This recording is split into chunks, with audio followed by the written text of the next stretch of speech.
السلام علیکم ورحمۃ اللہ وبرکاتہ۔ وعلیکم السلام ورحمۃ مفتی صاحب، آج ایک اہم سوال لے کر میں آپ کی خدمت میں حاضر ہوں۔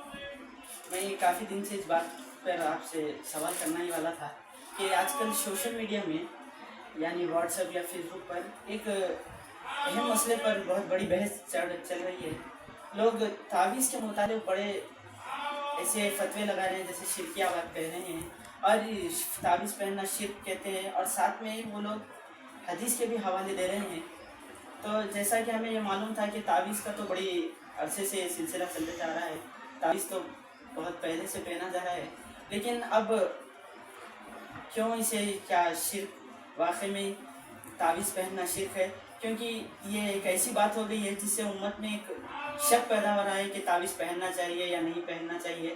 تعویذ کے متعلق کیا آپ ہمیں ایگزیکٹ احادیث، شریعت میں تعویذ کی کیا حیثیت ہے، کیا مقام ہے، کیا آپ ہمیں ایگزیکٹ بتا سکتے ہیں؟ بسم اللہ الرحمن الرحیم۔ میرے پاس بھی واٹس ایپ پر زیادہ بحث و تکرار کے اعتبار سے روپ لے لیا ہے کہ اور کچھ حدیث پاک کے حوالے میں پیش کر رہا ہوں۔ میں چاہتا ہوں کہ سب سے پہلے کہ اسلام میں کوالٹی جو شریعت کی ہے وہ پیش کر دوں۔ وہ ہے سب سے پہلی کوالٹی ہے فرض، اس کے بعد واجب، پھر اس کے بعد سنت، اور اس میں دو کوالٹی، پھر مستحب، اس میں مستحسن ہوا، سمجھ رہے ہیں، اور پھر کہ اولا۔ یہ 6 کوالٹی ایک سائڈ ہوتی ہے، اس کے اپوزٹ فرض کے اپوزٹ میں حرام ہے، واجب کے فرض کے اپوزٹ میں کفر ہے، اور واجب کے اپوزٹ میں حرام ہے، سنت کے اپوزٹ میں اطاعت ہے، اسی طرح خلاف اولا وقت۔ یہ سب سوال یہ ہے کہ تعویذ کے پہننے اور نہ پہننے کا مسئلہ ظاہر ہے، سب سے پہلے سامنے والوں سے پوچھیے کہ کیا کہیں، تو آپ نے ابھی کہا کہ شرک ہے۔ اس کا مطلب یہ ہوا کہ اہل سنت والجماعت اسے فرض سمجھے، کیونکہ فرض کے مقابلے میں کفر یا شرک ہے، تو فرض سمجھے، ہرگز نہیں۔ یہ ہم پر یعنی اہل سنت والجماعت پر بہت بڑا الزام ہے۔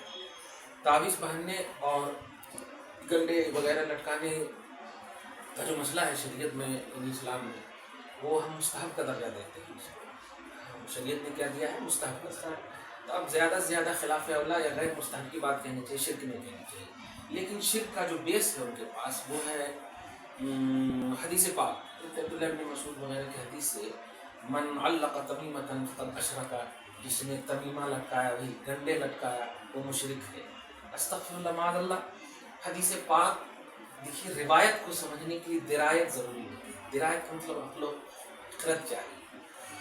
جن تعویذوں میں اور گنڈوں میں شرک کی بات کہی گئی ہے، اس سے مراد ہے شرکیہ کلمات، جسے عرب کے لوگ لات، عزا اور بتوں کے نام لکھ کر کے ایسے لٹکا کر کے اپنے لوگوں کو ہی کافر مشرکین اپنے بچوں کو اپنے لوگوں کے گلوں میں ڈالتے تھے، اور ہندوستان میں بھی دیکھیں گے دیوی دیوتاؤں کے نام پر وہ پہنتے ہیں۔ تو وہ تعویذ مراد ہے حدیث پاک کہ جس نے وہ تعویذ لٹکایا جس میں بتوں کا نام ہو، شرکیہ کلمات ہو، ایسی تعویذ اور ایسے شرکیہ کلمات والے گنڈے، یہ شرک ہے، یہ شرکیہ ہے۔ باقی قرآن کی آیتیں، احادیث پاک جو ایگزٹ وارد ہے، جیسے اب آپ کو بتا دوں، سورہ بنی اسرائیل آیت نمبر 82 میں اللہ سبحانہ فرماتا ہے وَنُنَزِّلُ مِنَ الْقُرْآنِ مَا هُوَ شِفَاءٌ وَرَحْمَةٌ لِّلْمُؤْمِنِينَ، کہ قرآن میں اتارتے ہیں وہ چیز جو مومنوں کے لیے شفا اور رحمت ہے۔ جب قرآن میں کچھ چیزیں ایسی ہیں جو مومنوں کے لیے شفا کا کام کرتے ہیں، اور شفا کا تصور کب ہے؟ بیمار ہوں گے تب نا، اچھے بچے کو شفا کی ضرورت کیا ہے؟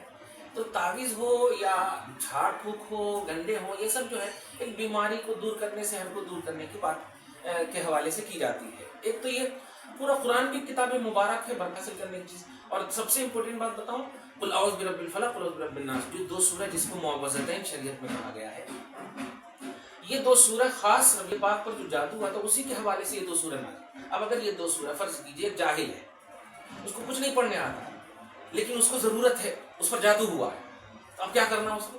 یہ 2 سورہ لکھ کر کے اگر لٹکا دیے تو انشاءاللہ امید ہے، ظاہر ہے پڑھنے اگر آتا تو پڑھتا ہوں، سمجھ رہے؟ نہیں پڑھنے آ رہا تو لٹکا دیے۔ اس لیے قرآن پاک کا ایگزٹ کے الفاظ، باتیں، یا حدیث پاک میں جو شفا طلبی کی، جیسے اعوذ بکلمات اللہ التامات من شر ما اجد واحاذر، یہ سب مسند وغیرہ کے حدیث پاک میں ہے، رسول اعظم صلی اللہ علیہ وسلم پڑھتے تھے۔ جہاں پہ درد ہو وہاں پر 60 مرتبہ ہاتھ رکھ کر کے، اس طرح کی باتیں وارد ہیں حدیث پاک. تو کہنا یہ کہ قرآن پاک کی ایگزٹ عبارت جیسے قل اعوذ برب الفلق قل اعوذ برب الناس، اگر پڑھا لکھا ہے تو وہ پڑھ لے، جادو ختم ہو جائے. نہیں پڑھا لکھا ہے تو وہ لکھ کر کے لٹکا لے. اب لٹکانے کی بات آپ کو کہوں، جیسے دیکھیے سیاہ ستہ کی عظیم کتاب ہے ترمذی، جس کی حدیث نمبر ہے 3528 اور دارالسلام ایڈیشن میں پیج نمبر ہے 804. ایک دم عظیم الشان حدیث ہے. اور اس کو دھیان میں رکھیے گا کہ اس حدیث کے بعد پھر آپ کے واٹس ایپ پر یہ آ سکتا ہے نہیں یہ حدیث غریب حدیث نہیں. ہم نے شروع میں کہہ دیا کہ یہ تعویذ پڑھنا مستحب کا درجہ رکھتا ہے، فرض واجب نہیں. تو حدیث حسن اور غریب ہے یہ، یعنی ضعیف بھی اگر یہ حدیث ہوتی نا تب بھی وہ حدیث فضیلت کے بعد یعنی مستحب تو ثابت کر نہیں سکتی.